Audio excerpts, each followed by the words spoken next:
से वापस आए थे वर्ल्ड रिलीजियस कॉन्फ्रेंस के बाद, तो यहाँ पर आकर उन्होंने भारतीयों के लिए, अपने देशवासियों के लिए मंत्र कहा था कि उत्तिष्ठ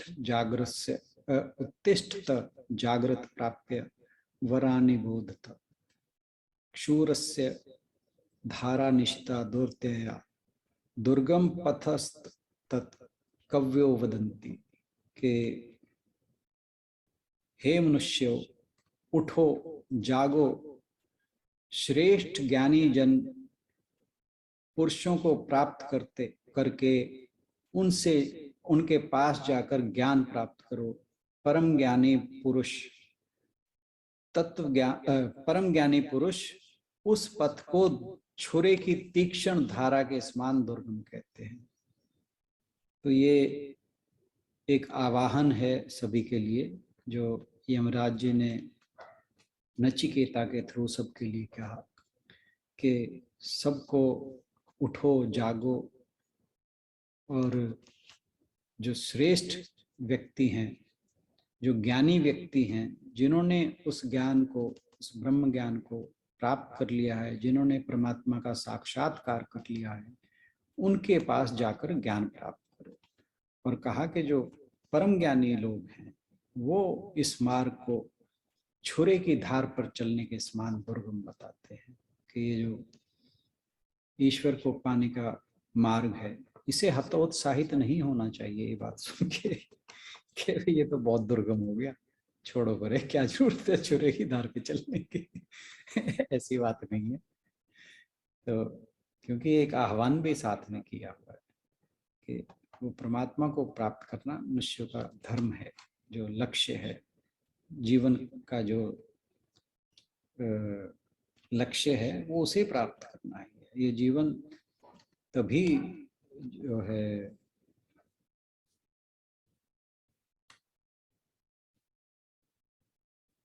मुझे वर्ड याद नहीं आ रहा, खैर दोबारा याद आएगा फिर बताऊंगा। तो यमराज समस्त मनुष्यों का उद्घोषण करते हैं, हे मनुष्यों, अज्ञान के अंधकार में पड़े हुए कब तक दुख में रोते रहोगे? क्लेश, भय और चिंता से ग्रस्त रहकर कब तक असह्य होकर नाना प्रकार के कष्टों को भोगते रहोगे? तुम अमृत पुत्र हो, अपने मूल दिव्य स्वरूप को भूलने के कारण भटक रहे हो। समस्त क्लेश, भय और चिंता को अज्ञान के कारण ओढ़े हुए हो। उठो जागो, सचेत हो जाओ, क्षण भर में दुख के आवरण को उतार फेंको। ये मिथ्या है, यह भ्रम है, यह कल्पना प्रसूत है। हे मनुष्यों, अपने दुख के लिए भगवान और भाग्य को तथा अन्य जन को दोष देने से क्या लाभ होगा? जीवन ही परमात्मा की सबसे बड़ी देन है, लेकिन मनुष्य समय और शक्तियों के दुरुपयोग से न केवल उन्हें नष्ट कर देता है, बल्कि उन्हें भी दुख का कारण बना लेता है। आपको ध्यान होगा, ऐसा ही एक आह्वान भगवान जी ने गीता में दूसरे अध्याय के तीसरे श्लोक में किया था कि क्षुद्रम हृदय दौर्बल्यम त्यक्त्वो उत्तिष्ठ परम तप, कि हे अर्जुन, निकृष्ट मानसिकता, दुर्बलता को छोड़कर खड़ा हो जा।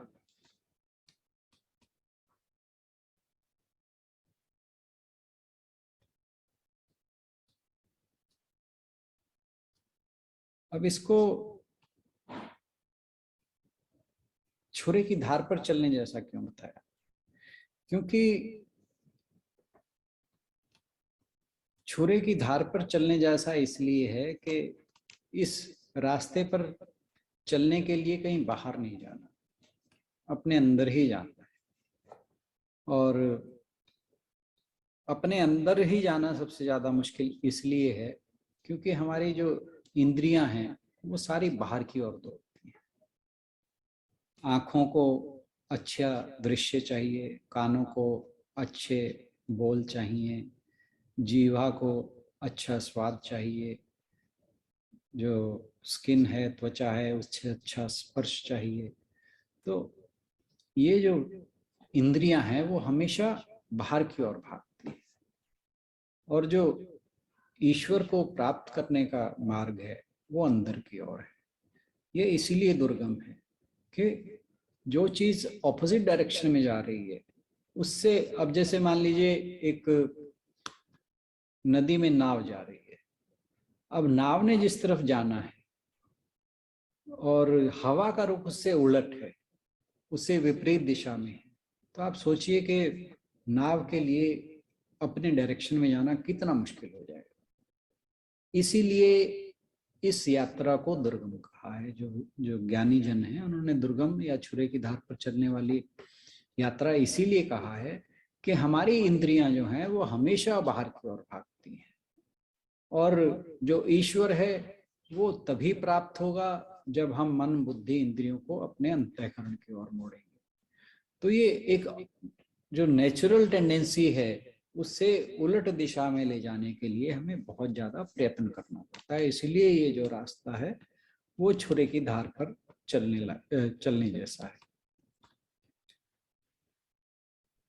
आज के लिए समापन करें यहीं पे।